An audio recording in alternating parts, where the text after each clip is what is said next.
Buenos días, instructora Fanny y compañeras. En esta ocasión vamos a hablar acerca de la discapacidad. ¿Qué es la discapacidad? ¿Qué clases de discapacidad hay? ¿Cuáles son las entidades encargadas de localizar y de focalizar a las personas que padecen de discapacidad en la ciudad de Bogotá?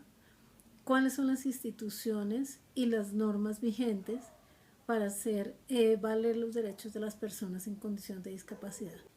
¿Qué es discapacidad? Discapacidad es la condición que padecen ciertas personas que los limita y no les permite tener una vida plena y poder relacionarse con la sociedad y con las diferentes actividades que hacemos las demás personas, porque tienen ciertas limitantes, como por ejemplo, aquí voy a dejar un listadito. Hay discapacidad física, que es la discapacidad que limita la movilidad, que limita el movimiento, que le impide a la persona valerse por sí sola, y realmente es una de las discapacidades que más genera dependencia funcional en las personas. Otra discapacidad es la discapacidad auditiva, que es la que claramente pues entendemos que la persona no tiene la misma capacidad de escuchar sonidos, ruidos, y eso hace que tampoco pueda emitir fácilmente sonidos o comunicación verbal. Un tercer tipo de discapacidad es la discapacidad intelectual, que hace que las personas no tengan esa misma capacidad de razonamiento que les permita interactuar con personas que no tienen la discapacidad. Estas personas lamentablemente tienen muy limitado el acceso a los sistemas escolares, a los colegios regulares, y normalmente se tiene que acudir a instituciones que les brinden un servicio de educación especial. Otra clase de discapacidad es la sordoceguera, que es, digamos, unida también un poco con la discapacidad auditiva, pero no solamente afecta el órgano o el sentido del oído, sino también de la vista. Es bastante complejo, es bastante delicado, porque si bien es cierto, con el hecho de que solamente un sentido se ve alterado, pues mucho más cuando son dos sentidos simultáneos los que están carentes en una persona.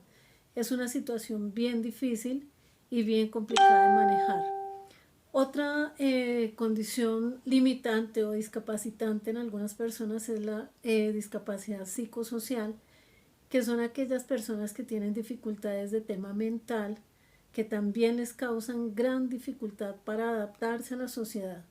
Son personas que normalmente requieren el manejo de fármacos, de temas o de manejo más bien psiquiátrico, psicológico. Son situaciones y condiciones médicas y clínicas que limitan muchísimo para que la persona se pueda adaptar a un entorno social, a un entorno laboral, a un entorno educativo, y eso limita muchísimo su participación en la sociedad. Hay una discapacidad que es múltiple, que une, podría decirse, todas estas discapacidades de las cuales ya hemos hablado, tanto la física como la intelectual, como la psicosocial. Es esa discapacidad la que hace que las personas, como lo mencionábamos hace un rato, junto con la discapacidad física, generen una dependencia funcional mucho más alta que las demás discapacidades, porque podemos ver personas que de pronto tienen discapacidad visual, pero son muy activas y tienen sus demás sentidos muy desarrollados, y los vemos por la calle, los vemos salir solo, los vemos interactuar en grupos con mismos pares como ellos, por ejemplo en el Instituto para Ciegos o en diferentes actividades, y aun cuando tienen esa discapacidad no es tan absolutamente limitante como otras discapacidades.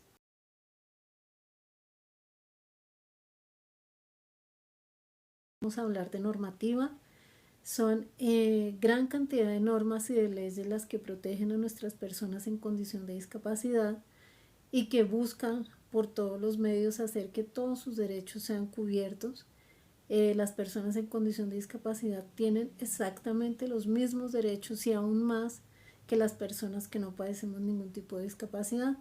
Vamos a ir a la Carta Magna, que es el documento más importante, todos lo conocemos, en el cual está regulado, digámoslo de alguna manera, cuál debe ser el papel del Estado, el papel de la sociedad en cuanto a las personas en condición de discapacidad. Aquí también nuevamente les voy a enunciar los artículos que encontramos en la Carta Magna que nos habla acerca de estas protecciones. Vamos a leerlos brevemente. El artículo 13 de la Constitución Política de Colombia dice: el Estado promoverá las condiciones para que la igualdad sea real y efectiva y adoptará medidas en favor de grupos discriminados y marginados. El Estado protegerá especialmente a aquellas personas que por su condición económica, física o mental se encuentren en circunstancia de debilidad manifiesta y sancionará los abusos o maltratos que contra ellas se cometan. Es supremamente claro el artículo 13 en cuanto a la protección que se brinda para las personas en condición de discapacidad o que por su condición económica también lleguen a ser agredidos o lesionados por alguna otra persona. El artículo 47 de la Carta Magna nos dice: el Estado adelantará una política de previsión, rehabilitación e integración social para los disminuidos físicos, sensoriales y psíquicos, a quienes se les prestará la atención especializada que requieran.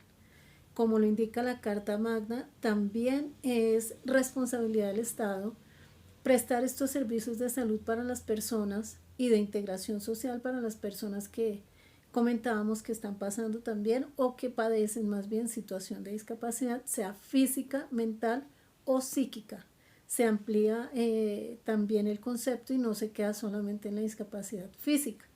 El artículo 54 también reza: es obligación del Estado y de los empleadores ofrecer formación y habilitación profesional y técnica a quienes lo requieran. El Estado debe propiciar la ubicación laboral de las personas en edad de trabajar y garantizar a los minusválidos el derecho a un trabajo acorde con sus condiciones de salud. Esto quiere decir que también de la misma manera como no pueden ser excluidos de la vida social, de la vida económica y de diferentes actividades de la sociedad, tampoco pueden ser excluidos de la vida laboral y corresponde a los empleadores darles cargos que sean acordes con su condición, con su capacidad y además de ello también darles el entrenamiento necesario, que no sea que una persona que no tiene la capacidad del manejo de una máquina por su condición médica, clínica, física, sea puesta en un sitio de trabajo que pueda generar un riesgo más grande para él. Es obligación, como lo dice el artículo 54, que el empleador le dé el entrenamiento pertinente y necesario a esta clase de personitas. Y el artículo 68 también indica en cuanto al tema educativo: la erradicación del analfabetismo y la educación de personas con limitaciones físicas o mentales o con capacidades excepcionales son obligaciones especiales del Estado. Como podemos ver, no solamente se está cubriendo la parte de salud, sino también la parte educativa, la parte laboral y la parte social. Eso quiere decir que las personas en condición de discapacidad tienen exactamente los mismos derechos que todos tenemos.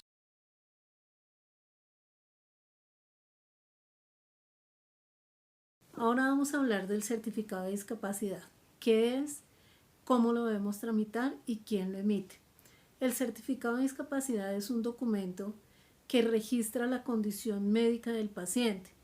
Lo realizan un grupo de profesionales interdisciplinarios como fisiatría, psicología, médico general o dependiendo del tipo de condición médica que tenga el paciente, asimismo se definirá el equipo interdisciplinario que lo va a atender.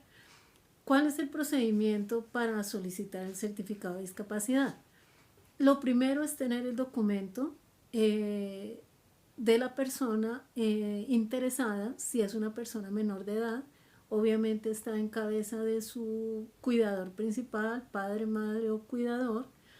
Tiene que contar también con la historia clínica reciente, con todos los exámenes de rigor que sustenten su estado físico, su estado médico. Y estos documentos, perdón, también recibo de servicio público, se me olvidaba. Igual voy a dejar acá un listadito de los documentos que se requieren. Estos documentos se registran o se radican mejor ante la Secretaría Distrital de Salud, que es la entidad que a través de las subredes de la ciudad hacen este proceso de la certificación de discapacidad. Una vez radicados estos documentos, como indicaba, ante la ventanilla única de registro de la Secretaría de Salud en la carrera 32 con calle 13, acá en la ciudad de Bogotá, una vez verificado que los documentos están en regla y que están todos los documentos que se requieren, vamos a recibir un correo electrónico en donde nos indican a qué subred es dirigido el paciente. Si el paciente es un paciente domiciliario, un paciente que no puede desplazarse de casa, debemos adjuntar adicionalmente a los documentos ya mencionados un certificado del médico tratante domiciliario donde indique que efectivamente es un paciente que requiere la valoración en casa. Ya cuando la Secretaría verifica estos documentos, como les indicaba, vía correo electrónico nos comunica con qué subred vamos a hacer el proceso.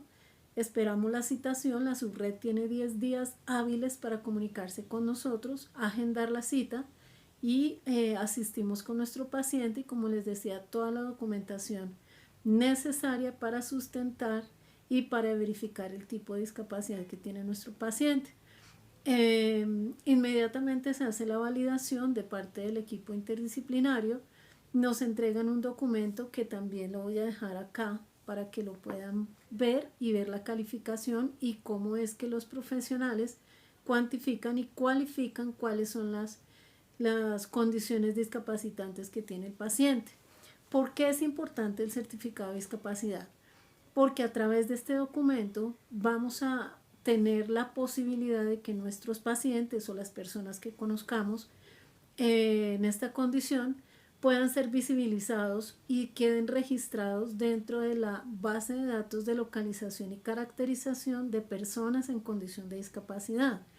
Esto va a permitir que las personas se hagan visibles y de alguna manera puedan obtener beneficios. Primero que todo, pues saber su diagnóstico y poder tener una base de datos clara y concisa acerca de qué tipo de diagnósticos son los que padecen nuestras personas en condición de discapacidad y también, ¿por qué no?, acceder a todos los beneficios que ya en otros momentos y ampliamente hemos conversado en este grupo, beneficios económicos, subsidios y demás.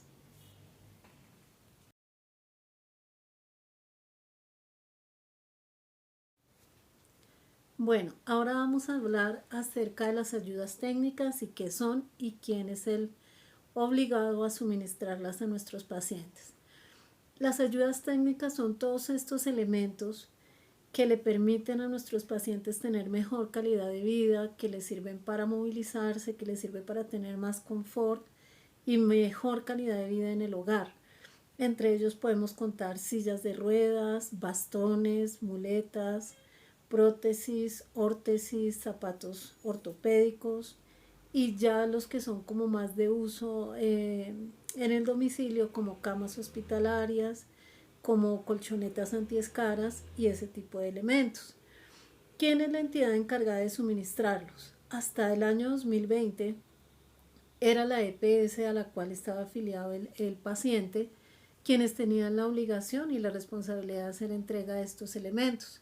A partir de diciembre del año 2020, en la resolución 2481, se determinó que eran las alcaldías locales las encargadas de hacer entrega de este tipo de ayudas técnicas.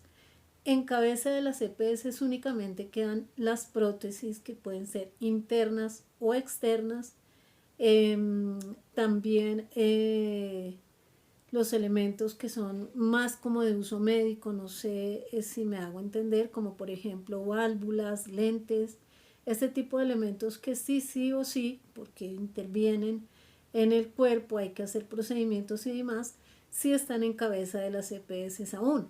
Pero los demás elementos, como son los elementos para movilización, para sostén, para soporte, como muletas, bastones, sillas de ruedas neurológicas o sillas de ruedas normales. Aquí les voy a dejar también un listadito. Esos elementos ya le corresponde a los bancos de ayudas técnicas de las alcaldías locales suministrarlo, les corresponde a ellos.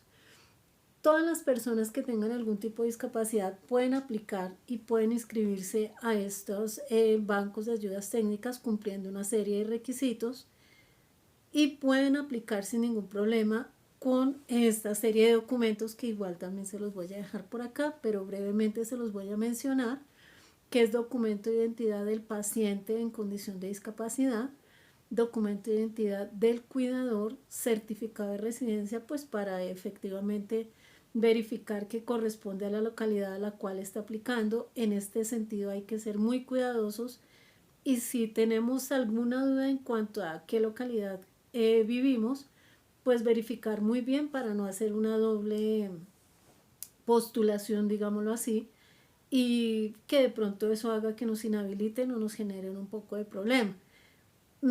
Les voy a contar mi experiencia personal en un momento, voy a seguir comentándoles los documentos y ya les cuento la experiencia que les decía.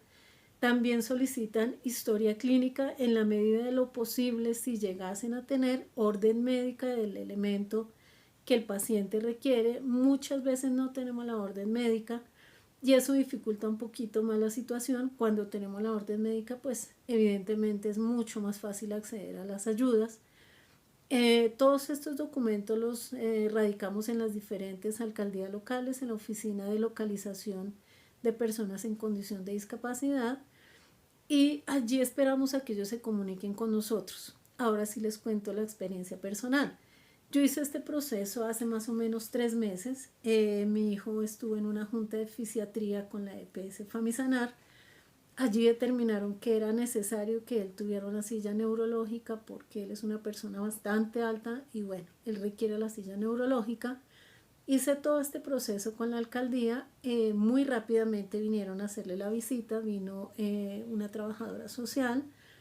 Como yo ya tenía todos los soportes, incluyendo historia clínica y orden médica, cuando ella vino ya fue simplemente a tomar medidas y a proceder a mandarla a hacer la silla. De esto hace ya 2 meses, igual es un tema de paciencia, es un tema de calma, pero sí son elementos que nos entregan. ¿Qué me dijeron ellos o qué me dijo la trabajadora social?